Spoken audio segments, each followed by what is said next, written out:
Experience senior living inside Chennai from Elements starting at rupees 85 lakhs. Call 9790399039.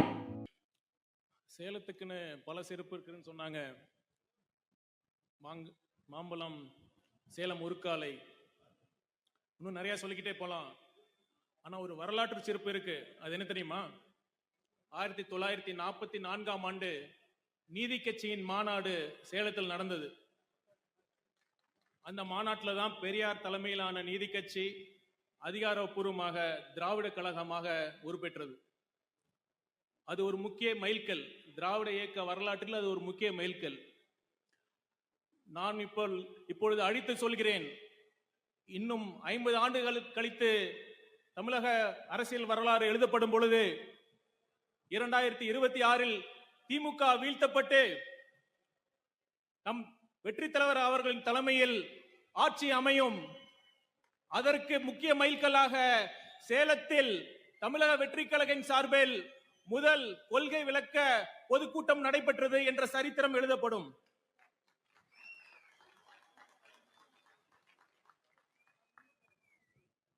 இந்த வரலாற்று சிறப்பு மிக்க இந்த பொதுக்கூட்டத்தை மிகவும் பெரும் தடைகளை தாண்டி ஏற்பாடு செய்த சேலத்தின் சிங்கம் சகோதரர் பார்த்திபன் அவர்களே,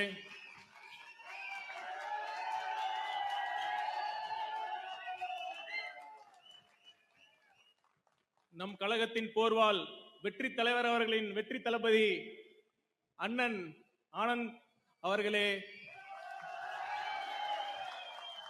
மற்றும் மாவட்ட மாநில கழக நிர்வாகிகளே, ஒன்றியம் கிளை பகுதி அனைத்து மட்ட கழக நிர்வாகிகளே, தளபதியின் நெஞ்சில் குடியிருக்கும் என் சேலத்து சொந்தங்களே, உங்கள் அனைவருக்கும் மாலை வணக்கங்கள்.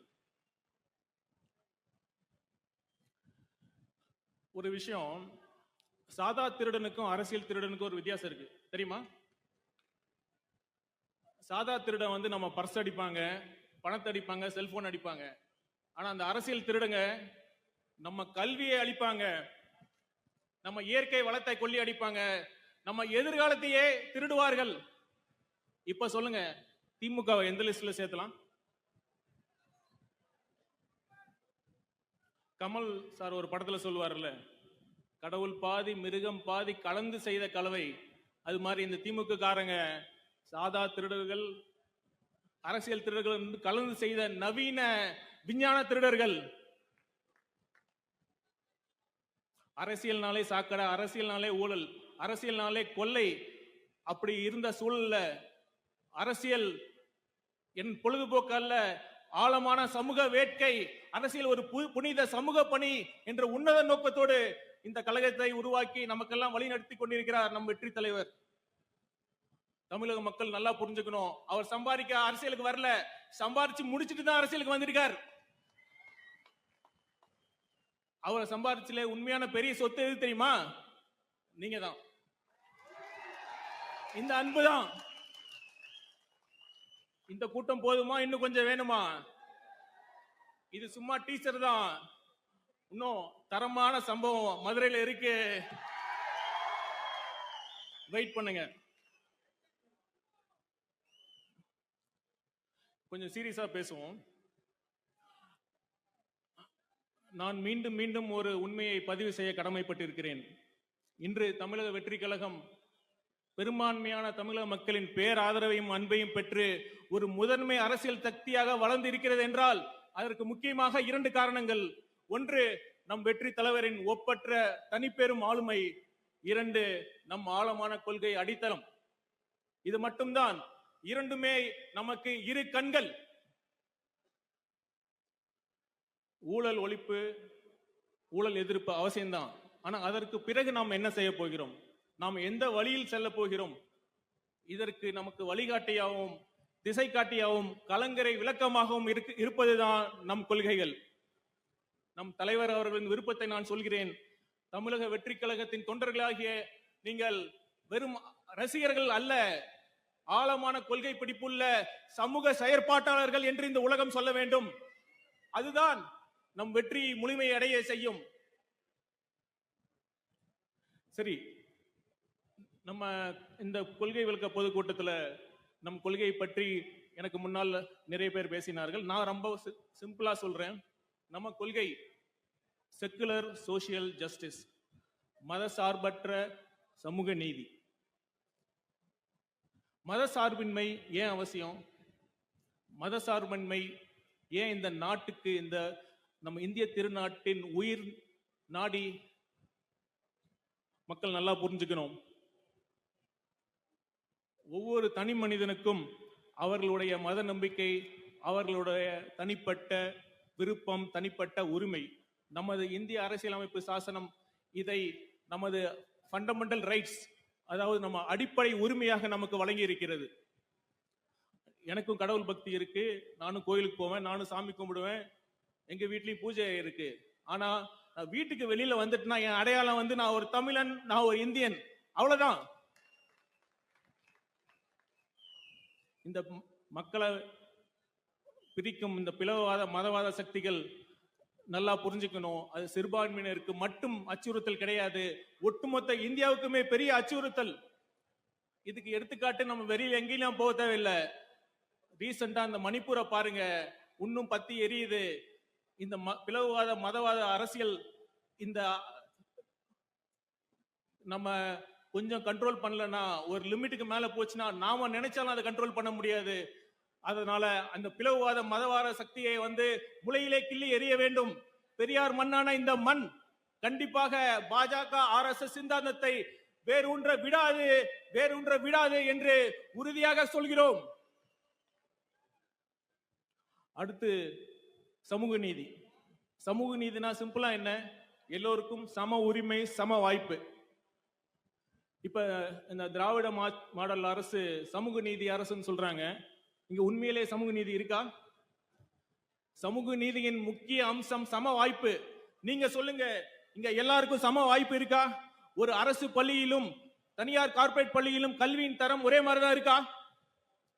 ஒரு அரசு மருத்துவமனையிலும் தனியார் கார்ப்பரேட் மருத்துவமனையிலும் மருத்துவத்தின் தரம் ஒரே மாதிரி தான் இருக்கா?